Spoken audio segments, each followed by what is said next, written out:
and welcome to Just Do It, a Dewey Brothers podcast. This week we are bringing you the Poem Spectacular. Eric, I don't have one poem, I have two poems. How many poems do you have? Damn, bro, you're really throwing me on the spot like this. Yeah, this is the poems. You didn't get the memo.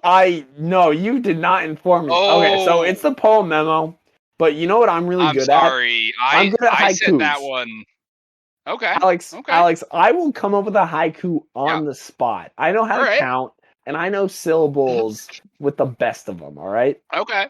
This is another one of those low effort podcasts. We're really disappointing all our fans. High effort. Alex, everyone actually, loved our questions last week, so why that's wouldn't true. they love our haikus this week? That's true. Eric, I actually, I remember now. I was appreciating my calendar givers on Calendar Giver Appreciation Day, and I sent the memo to Jonah. That's fair. That would add up. I mean, the weatherman's not here because, again, this podcast is expertly produced, and he was busy actually today. He was too busy getting ready for Taco Thursday. So that adds up. Cinco de Mayo, as they say. Something about the 5 of condiments. Anyway, Eric, let's get into this poem, not tacular podcast. It's what the people. That's what the people demanded. Well, Alex, in the time that you were talking about Calendar Appreciation Day, I already wrote myself one haiku. Wow, that's pretty good. Do you want to do that now, or do you want me to drop the inaugural Shel Silverstein opening poem? Well, I think I'm gonna hit him with what really encompasses Just Do It, which is all right, a short poem, definitely just off the cusp. So yeah, haiku, I choose you. I sure do love short poems. Oh, those Japanese. That's beautiful, Eric. 575. And you know what? I embrace Japanese culture and a 575 syllable scheme, which is Japan at its finest. The people over there, they aren't very good about being eloquent. Actually, no, they're very good at being eloquent, but they aren't very good about, full descriptive and like adjectives, and they're short. Just like the people, they're short and to the point, and that's why they make the best electronics. Eric, now that I know that you love, that you're really imbued with the Japanese spirit, I got to ask you a couple questions. What's your opinion on high-speed trains? Alex, the speedier, the better. That's what I say. No, that's awesome. Second question and final question on the topic. How many full-size body waifu pillows do you now own? Well, so I actually just went to the post office today, and I picked up my other two. So I picked up two new ones, which, okay. I mean, I don't have a bed anymore, but I don't need a bed. And I definitely threw out that mattress topper Mom gave me in favor of the 12 body, the anime waifu body pillows I have laid out instead. So yeah, it's quite a few. They're all different though, okay? That's pretty good. Eric. I would never double up on waifus, all right? Yeah, do you want me to give you a short poem I just came up with right off the cuff while I was thinking about it? I was thinking about all those cherry blossoms, in Japan, springtime. And it got me thinking. Short poems are like roses because they both deserve to be smelled. Oh, that's beautiful. Mm-hmm. That's beautiful. Well, you know what? This is the Just Do It podcast, Alex. I have another haiku coming at you right now. I didn't come up with it in the moment or anything, but all right, Alex. Okay. Just Do It podcast. We love our poems right here, Alex and Eric. That's pretty good. The Alex and Eric closer, though. Alex I really like how you Eric. It's good. That's five right there. That's 5. I had to count them. That's what that pause was. You wouldn't think that 5 syllables would be in, 2 names and an and, but it's how it is. Wow, that's special, Eric. You have a knack for coming up with haikus. All right, I went and found a Silverstein poem. We're going to say was my favorite because it reminded me of my bro, and I love my bro. You wanna help me digest this poem, Eric? Oh, I sure will. I would love to, but it's called 18 flavors. Have you heard of it? No, but I can imagine that's how many creamies are at the new creamery downtown. Because I was talking to mom and dad. Apparently, there's new ice cream shops popping up all over the place. Oh my 18 types goodness. of creamy, man. That's a creamy That's a lot of for creamy. every other day of the month. How are they going to compete with the florist or Rocky? Well, Alex, I heard the florist doesn't have they aren't doing ice cream anymore. Oh my goodness, what? We've Yeah, lost a local ice cream COVID establishment? killed the ice cream, man. Oh my gosh, wow, you heard it here, folks. COVID kills ice cream people. Now, on to our poem, 18 Flavors by Shel Silverstein. 18 luscious, scrumptious flavors: chocolate, lime, and cherry, coffee, pumpkin, fudge, banana, caramel cream, and boysenberry, rocky road and toasted almond, butterscotch, vanilla dip, butter, brickle, apple ripple, coconut, and mocha chip, brandy, peach, and lemon custard, each scoop lovely, smooth and round, tallest ice cream cone in town, lying there on the ground. Oh no! It was at this moment that Craig was so choked up that he refused to continue recording after hearing the tragedy of 18 Flavors by Shel Silverstein. Well, now that we're back after those technical difficulties, I'm going to have to ask you again, Eric, which I will remind the audience at home, it's because of all the inappropriate stuff he said. Eric was saying certain things like how everyone deserves love, and that's not allowed in this political climate. So No way. I was saying that we all deserve an equal share of love and poetry, and then like the big government whole 1984 out here shut me down. I mean, come on. I thought a that lot of we were communist I stuff, thought we were stuff for 40 you. years beyond that. 38 to be And precise, he but said something about obviously ripping up not. poems. Anyway, we're back now. So it's Burning, been a Alex. while. Alex, the Those government. flavors of ice cream might not be on your mind, but which one would you flavor blast? Okay, so I was talking, excuse that belch. Pepperidge Farms is the flavored blasters because flavored blast is goldfish, right? Right. Is Pepperidge Farms a subsidiary of somewhere? I not that I know of, but probably Nestle. All right, so I went down to Pepperidge Farms, and I was looking through their machinery, and do you know what they're gonna flavor blast next? What were they gonna blast next? It's the black cherry, man. Mmm. It's popular. It's in the poem. That's the Mm-hmm. one that they've been putting their eyes on. They've done enough like consumer reports, Yep. and the consumers want black cherry, even blacker, even darker. Okay, maybe not Mm. blacker. Yeah, even darker. All right. Wow. They want, Just packing that juice in there, blasting it, if you will. but not cherrier. It's strange. They want a sort of black hole-esque cherry. They don't want a cherrier black. It's tough. It's a tough Right. sort of conundrum that they got going. But they're trying to flavor blast the black cherry to the moon. Of course, of course. I really like the onomatopoeia of butter, brickle, apple, ripple. It just kind of got that butta dutta, and I love a good rhythmic poem. You know me, Eric. Well, you love a rhythmic poem, but Yeah. I'm here for the imagery and the sensations that the words give you. Okay. But yes, What's your most sensational word, Eric? If you had to just pick one beautiful word, let's call it the word of the day. the word of the day. You know what? Eric's word of the day is gargantuan. That is a great word, Eric. You know why? It's got two G's and they're different sounds. That's something I Actually, hadn't actually, known. no, This no, they podcast are the might same. almost be. No, they are the same. Never mind. Gargantuan, it's both the hard G. However, if Well, we change the word to the verb gargantuaning, then we have three G's, two and then one.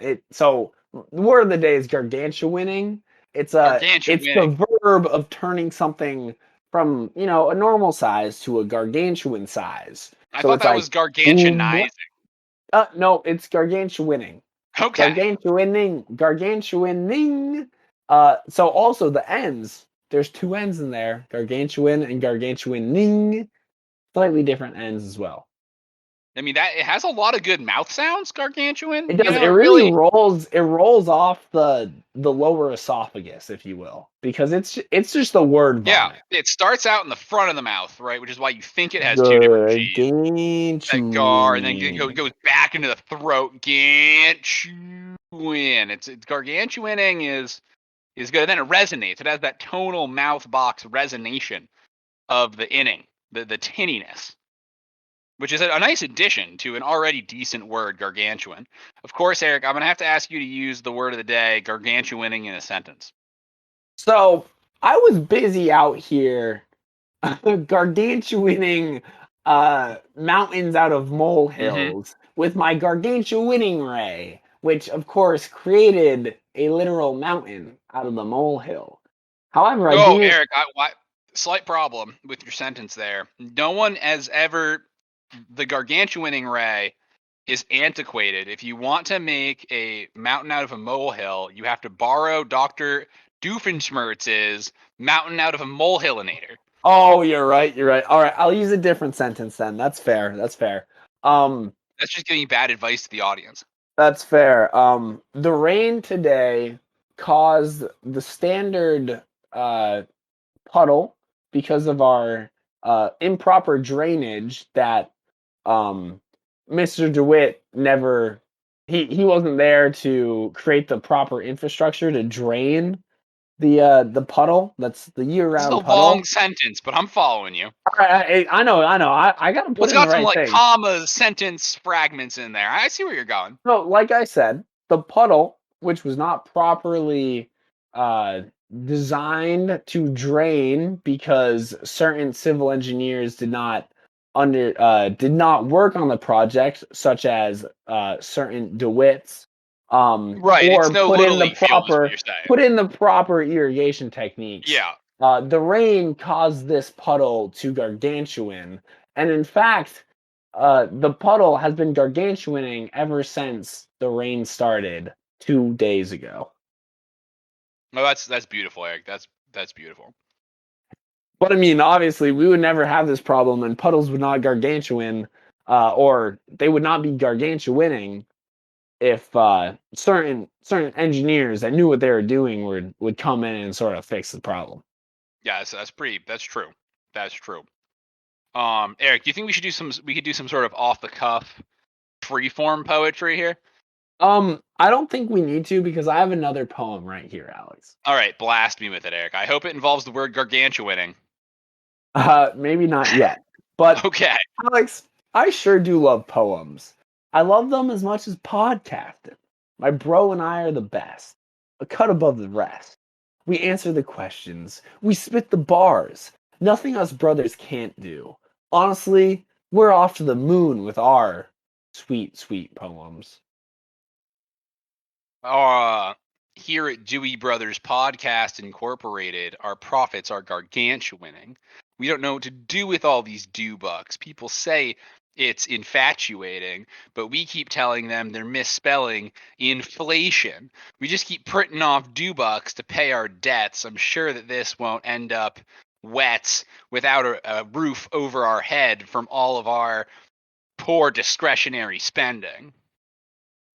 I just came up with that one. That's beautiful. That's beautiful. Well, So, it needs work, Alex, I'll continue it much with like a fiscal policy, it. especially around here. I'll continue it without a rhyming poem, but with something that's like very like speaks to the heart. Okay. Mm-hmm. Our great hamster producer Bilo out here helping us and helping from one to all. He is a cut above the rest. He is someone that we can trust and put our faith in because when it comes down to it, he cares for us. Our sweet, sweet Bilo, our magnificent, wonderful producer. The producer is never wrong. And that's something that honestly deserves a song. Because here at Just Do It podcast, sure, we may be causing some issues and printing off too many do bucks. But there's one thing that I can trust, and that is everything that Bilo, the executive producer, entrusts to us.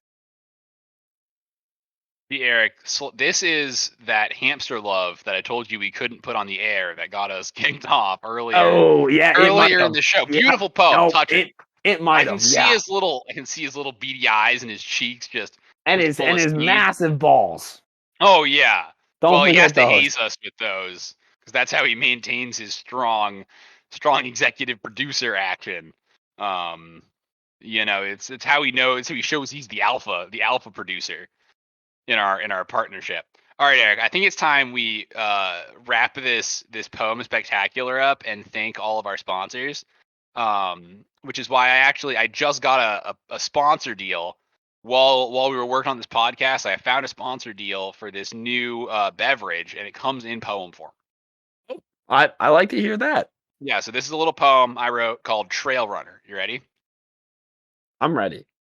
Just last Tuesday, way back up in the woods, the shine was running all nice and good. Me and the boys had a special brew, one that starts off as buffalo stew. It's packed full of protein, but tastes better than crotein. It's a hard brew called the Shoe, with 3 cups of veggies for you to get electrolytes and vitamins. Enjoy it best with white onions. It's all the gas you need to run fast. Try Trail Runner hard beef liqueur. So, Trail Runner hard beef. I'm in, Alex. it's a distilled beef product. That's what they told us to say. Me and the boys make it out back up on Copperhead Road. Well, the real question is where from the cow does it come from? All the parts that don't end up in the supermarket. We turn those into stew, and then we distill them so they're edible. I can respect after we ferment them. It's a natural fermentation process by the bacteria that's in there. Like I Not said, yeast, just bacteria. I can respect that. You let the bacteria do their thing. Right. And Alex, okay, I've taken a few classes on microbiome, and do you know what I know? It's that you don't need yeast. The microbiome works itself out, and it'll reach equilibrium. And you know what equilibrium is? Alcohol. That's all you need, baby. Yeah. So here's the thing people don't know. Even if your beef stew is spoiled and just full of botulinum, that makes the best stuff. The botulism actually distills out at a much higher temperature than the alcohol. It's true. It's true. You can actually effectively separate them in our copper still. Well, personally, I like my botulism cooked medium rare. Okay, so you want those crystals intact to keep your skin tight. You get a little. I mean, I want a facelift while I'm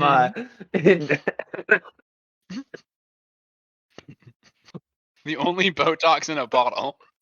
Trail Runner hard beef liqueur. Sorry, the botulism's coming back up. Okay. I like my poisonous bacteria medium rare, so that way I can get a little bit of it every time I have a nice sip. The FDA doesn't let us sell it. All right, Eric. I also have to think the word of the day, gargantuaning. This podcast would not be possible without some gargantuaning from the rest of our sponsors. We're out here. We always gargantuan.